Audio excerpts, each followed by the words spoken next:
Apa yang menyebabkan asam lambung naik? Nah, ini. Ya, 3 hal.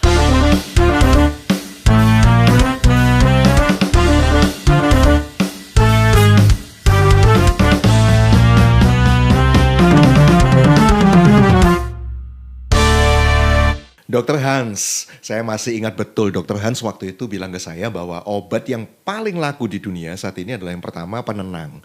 Kemudian kedua obat lambung katanya. Betul ya dok ya? Sangat benar. Masih ingat ya? Masih ingat saya. Dan memang saya tengarai memang ini memang kenyataan mungkin di Indonesia juga terjadi gitu ya. Hari ini banyak orang yang juga selain nggak tenang pikirannya dan itu juga nyambung ke lambung. Akhirnya jadi stres, jadi aduh sakit lambung gitu ya. Nah sakit lambung sendiri juga macam-macam gitu. Orang hari-hari ini terakhir karena mungkin banyak artis, public figure yang wah sedikit-sedikit GERD, meninggal karena GERD. Wah semua pada ketakutan gitu. Makanya hari ini saya mau nanya jelas nih, all about lambung nih ke Dokter Hans. Di acara Good Talk kali ini topiknya kan antara lambung, asam lambung, GERD, jantung. Karena saya masih ingat betul waktu saya nganter mama saya periksa keluhan lambung, tapi sama dokternya kok suhu USG jantung. Bingung saya. Nah ini kenapa Dokter Hans? Apa ada hubungannya semua ini antara lambung, jantung, terus beberapa gangguannya tadi, gangguan asam lambung tentunya ya. Ada salah satunya GERD dan saya rasa pasti ada gangguan yang lain gitu. Iya. Sebetulnya ini masalah lambung ini, semua makanan lewat lambung. Apa yang masuk dari mulut, masuknya pasti ke lambung. Jadi ini boleh dikatakan pintu gerbang. Semua yang dimakan masuk dalam sini. Nah, di sini apa kerjanya? Kerja dari lambung adalah mengeluarkan asam lambung, lalu mencernakan, menghancurkan, mengolah sedemikian rupa sampai menjadi lumat, kemudian disalurkan sampai ke usus 12 jari. Itu kerjanya lambung. Produksi asam lambung terjadi di lambung. Nah, sekarang kita tahu, acap kali kita dapatkan ada orang kesakitan ulu hati. Iya. Di sini ulu hati. Ya, ini tempatnya lambung. Tengah persis ini. Kesakitan situ biasanya penyebabnya asam lambungnya berlebihan. Nah, akibat asam lambung berlebihan campur dengan makanan, keluar gas banyak. Oh, makanya kembung ya. Gasnya Keras banyak, ya. mulai kembung dia. Iya. Kalau kembungnya melebihi kapasitas, lalu mulai mau keluar, mual keluar. Iya. Muntah, Iya. mungkin glegeen, mungkin ya sendawa, ya. Kemudian gasnya bisa ke bawah, dorong ke bawah. Kembung perutnya semua. Lalu mestinya belum waktunya BAB, dia sudah BAB. Dalam bentuk lebih cair.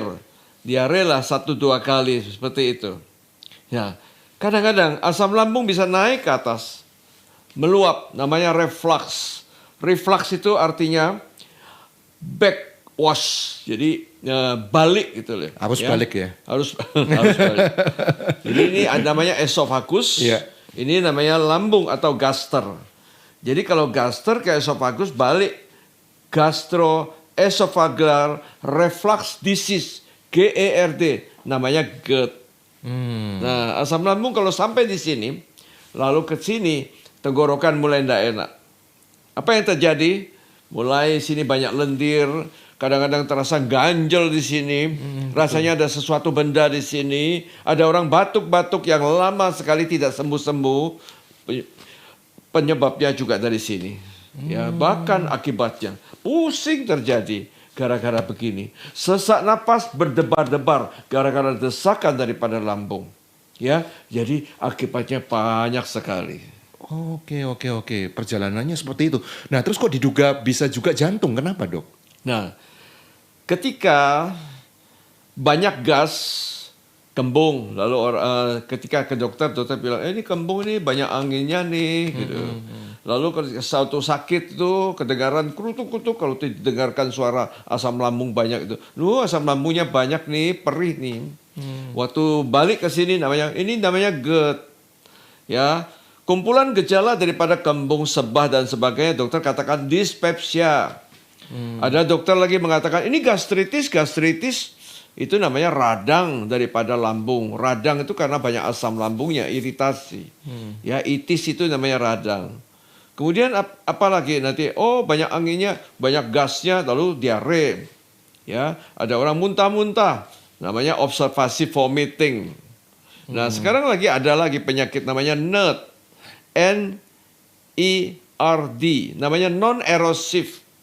Jadi reflux juga balik, tapi tidak terjadi suatu erosi. Jadi tidak terjadi iritasi atau luka. Ya. Ada yang namanya luka.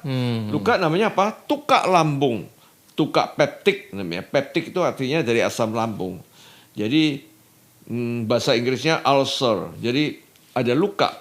Luka itu bisa berdarah, muntah darah, BAB bisa hitam. Nah itu macam-macam manifestasi. Tapi akhirnya semua sumbernya cuma satu, asam lambung. Asam lambung ke sini, asam lambung ke sini. Nah, ketika asam lambung berdebar-debar terjadi ya, mendesak ke sini, deg deg deg deg deg deg deg, ya. Kemudian lalu diperiksa lagi, didengarkan suara jantungnya cepat ya, mungkin tensinya jadi naik sedikit, lalu dokter mulai curiga, jangan-jangan ini ada jantung. Padahal dicek tidak ada jantung. Nah sekarang saya mau balik ke penyakit lain, penyakit jantung. Penyakit jantung nyeri kan, nyeri ke sebelah kiri, lalu bisa menjalar sampai di sini ke bahu, ke leher, ke pundak, ya sampai ke lengan atas sini. Disertai dengan macam-macam selain nyeri, berkeringat dingin. Nah, kalau letaknya infak miokard akut atau serangan jantung, letaknya di jantung di bagian bawah, inferior. Keluhannya apa? Muntah-muntah. Nah, itu gejalanya mirip. Jadi kalau ada seseorang nyeri dada di ulu hati, lalu muntah-muntah, patut dicurigai itu ke jantung gitu ya. Curiga jantung enggak? Iya. Mungkin. Bagaimana membedakannya? Nah, ini harus tahu. Bedakannya, diukur tensi, diperiksa nadinya, didengarkan, jantungnya cepat tapi kuat, masih kuat detaknya. Kalau serangan jantung sudah lemes, tensinya mulai turun, orangnya keringat dingin. Apakah lambung enggak keringat dingin? Bisa.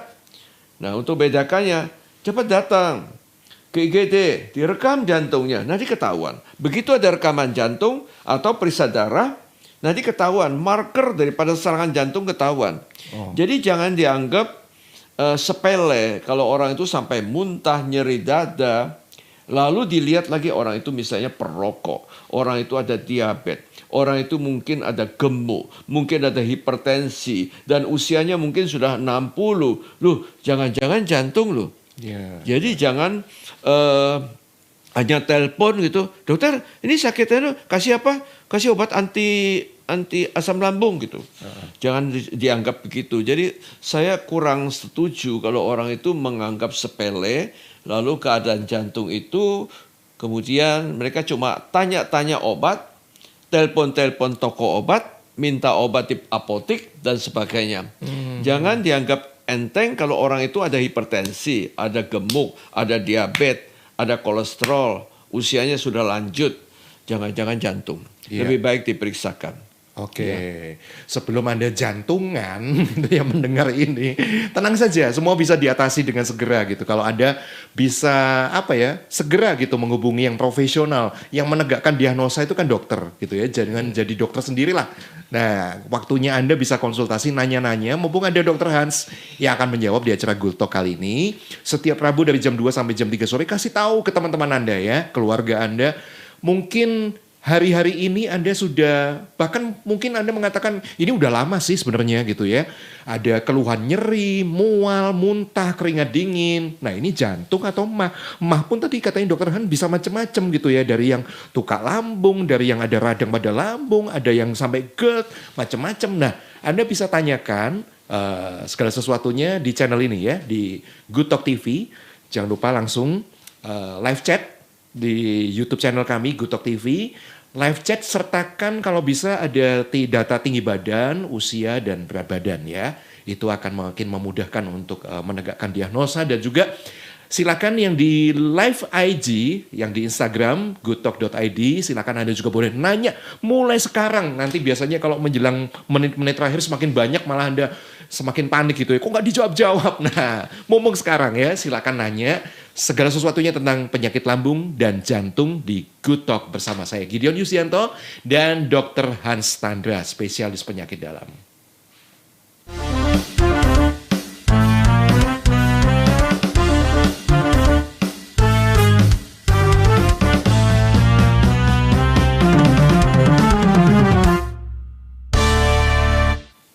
Ya dokter, jadi jangan main sembarang ngobatin diri sendiri dengan obat-obat yang ada yang di pasaran tuh kan banyak ya dok ya. Dari yang antasida tuh yang sirup tuh. Itu fungsinya apa dok ya antasida itu? Ya. Rata-rata kan komposisinya. Mengobati jantung umumnya ada beberapa obat. Ya. Pertama, antasida kita kenal adalah obat yang bisa menetralisir asam. Oh. Asamnya kan sudah banyak. Iya. Dikasih antasida namanya antasida, Iya. anti-exit.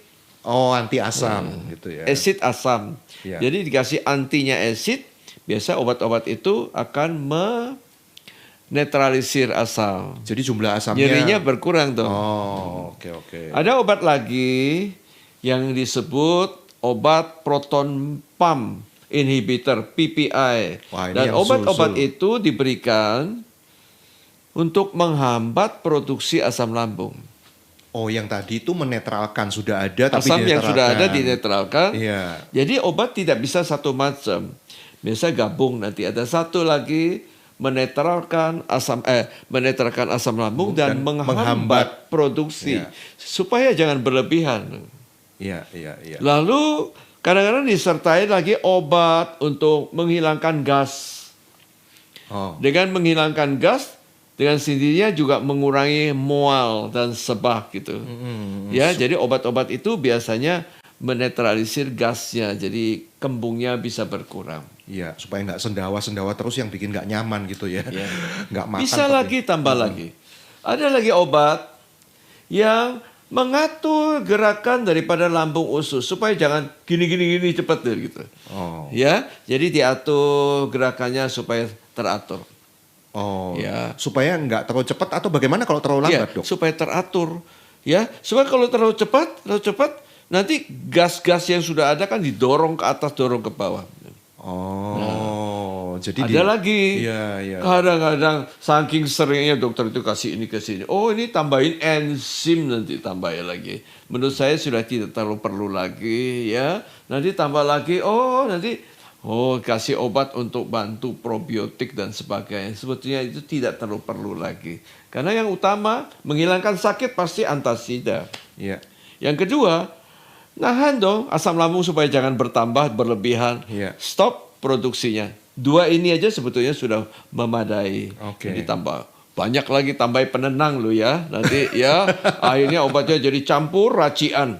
Dokternya racian, ini sekian miligram, ini seperempat tablet, ini sepertiga tablet, ini 2/5 tablet. Lama-lama Masa jadi- bisa 2/5 tablet itu udah lama-lama campur. Jadikan kapsul, ya pastinya bingung. Pokoknya Kapsul. plok gitu loh. Moro-moro ngantuk. Banyak obat tidurnya tuh. Iya, karena memang asam lambung itu kan kadang-kadang karena stres kan dok, gitu loh Iya. masalahnya. Makanya dia berjumlahnya berlebih. Nah ini satu hal yang menarik ya. Ketika kita stres nih, kita stres gitu. Kenapa ya asam lambung ini langsung naik gitu ya? Memang hubungannya ke sana ya dok ya? Saya mau cerita, ini biar dicatat baik-baik. Iya. Apa yang menyebabkan asam lambung naik? Nah ini. Ya, 3 hal yang perhatikan. 3 hal.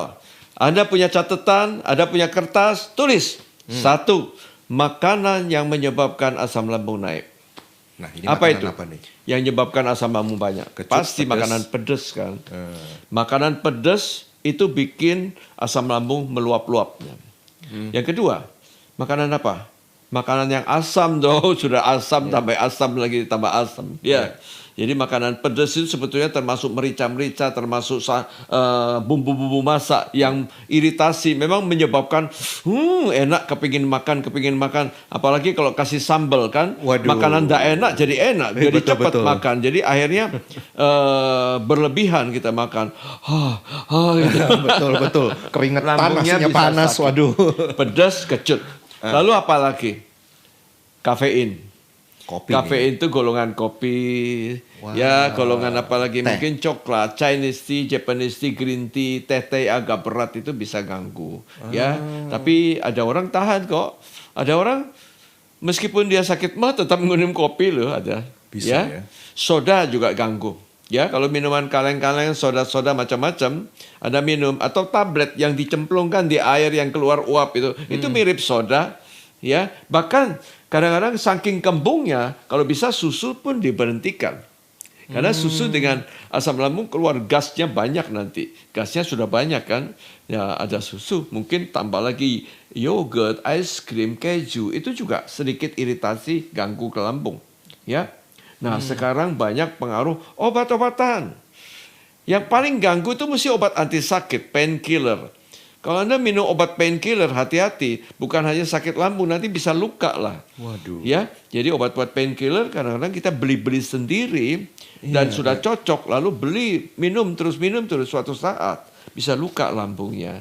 Obat anti sakit kan banyak, obat encok, obat pegelinu, obat rematik, obat hilangkan sakit gigi, sakit ini, sakit gusi, sakit lutut. Hati-hati minum obat itu ya. Ya, saya tidak melarang, tapi harus menurut petunjuk dokternya, tanyakan ke dokternya. Lalu antibiotik kadang-kadang bisa ganggu. Antibiotik. Jadi kalau kita minum antibiotik, tanyakan, dokter lambung saya kurang baik. Jadi mungkin dokter pilihkan obat yang lebih aman gitu ya. Kemudian apalagi steroid. Ya, seringkali kita kan dapat obat-obat golongan hormon steroid, ya anti radang steroid. Apalagi obat asma steroid, ya. Obat-obat itu bukan hanya naikkan gula, naikkan tensi, iritasi lambung juga. Dan sekarang banyak orang minum terlalu banyak vitamin. Ya, apalagi zaman pandemi Covid. Vitaminnya dosisnya tinggi-tinggi tuh. selangit. Vitamin C misalnya, minum 1 gram. Padahal kebutuhan kita satu hari 50-75 miligram cukup. 1 gram minum terus, lambungnya tidak tahan. Ya, belum lagi efek yang lainnya. Ya, nanti vitamin ini, nanti tambah ini, akhirnya lambung kita tidak kuat nahan segitu banyak yang masuk. Ya, kewalahan dia. Akhirnya jadi asam lambung banyak. Ya, reaksi tubuh kan mengeluarkan asam lambung supaya bisa menahan, supaya cepat dihancurkan gitu. Nah, itu golongan pertama loh, baru makanan. Yang kedua, cara makan. Orang kita ini makannya kecepatan, main lek. Jadi makan saya bilang kunyah yang baik. Apalagi kalau makan sayur, makan yang ada seratnya, kunyah 20 kali, 30 kali. Percaya kalau kita kunyah yang lama, itu apa yang terjadi? Banyak asam air liur keluar. Ya, jadi di dalam rongga mulut kita air liur itu enzim pencernaan loh. Itu membantu pencernaan kita sehingga sampai lambung tidak banyak beban kerja lagi. Kunyah yang lama. Dan makan teratur jamnya. Jangan pagi bangun tidak sarapan sampai jam 3 sore baru mulai makan. Lambung bisa sakit kan? Ya, pagi sarapan, makan teratur jamnya, kunyah baik-baik, habis makan jangan langsung tidur, duduk-duduk dulu lah, ngobrol-ngobrol lagi dengan Pak Gideon, dengarkan ini Good Talk TV, supaya makanan turun, ya, jangan langsung tidur. Kalau tidur langsung satu sisi lagi tidur, nah itu terjadi iritasi lagi, ya. Nah itu cara makan, kunyah baik-baik, jam teratur. Yang ketiga, paling penting apa? Pikiran. Kenapa sampai pikiran gini? Ya, begitu Anda stres, takut, khawatir, galau, cemas, apapun yang menyebabkan pikiran Anda kacau balau.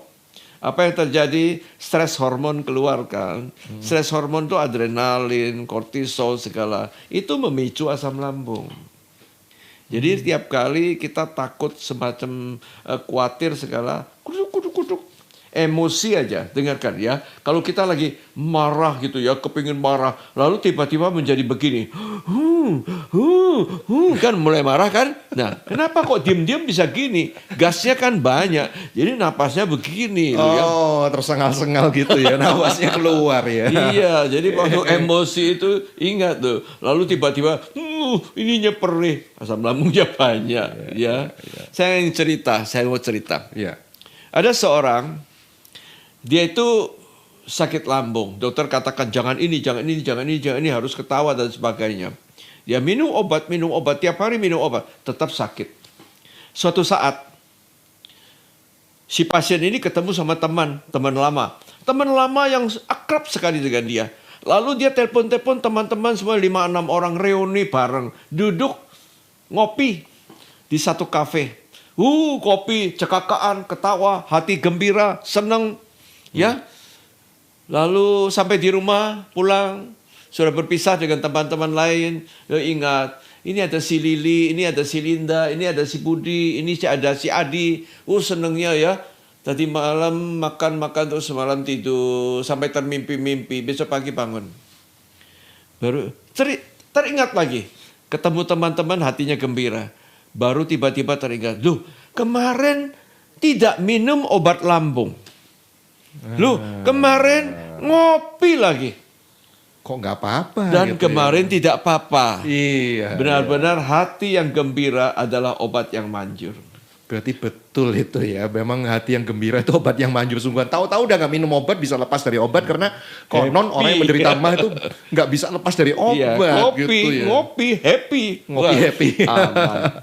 Baik, Anda sedang happy atau lagi cemas, lagi takut, lagi khawatir? Ya kalau itu seputar lambung atau bahkan tadi jantung ya. Nah ini yang perlu diwaspadai, bahkan jantung. Silakan nanya mulai dari sekarang ya di live Instagram @goodtalk.id. Kasih tahu ke teman-teman Anda karena ini bermanfaat buat Anda atau juga keluarga, sahabat, rekan Anda yang punya gangguan lambung yang sudah bertahun-tahun, bahkan ada yang puluhan tahun dong sampean ya. Mereka nggak ngerti aja gitu bagaimana cara menanganinya hanya dengan obat. Hati-hati, kadang-kadang ya obat juga bisa menjadi lawan buat diri kita sendiri gitu malahan ya. Silakan juga live chat di YouTube. Anda sedang nonton YouTube saat ini di YouTube TV.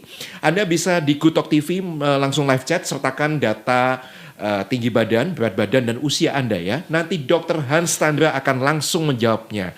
Seberapa parahkah lambung Anda dan bagaimana harus menanganinya dengan tepat? Segera dijawab setelah yang satu ini.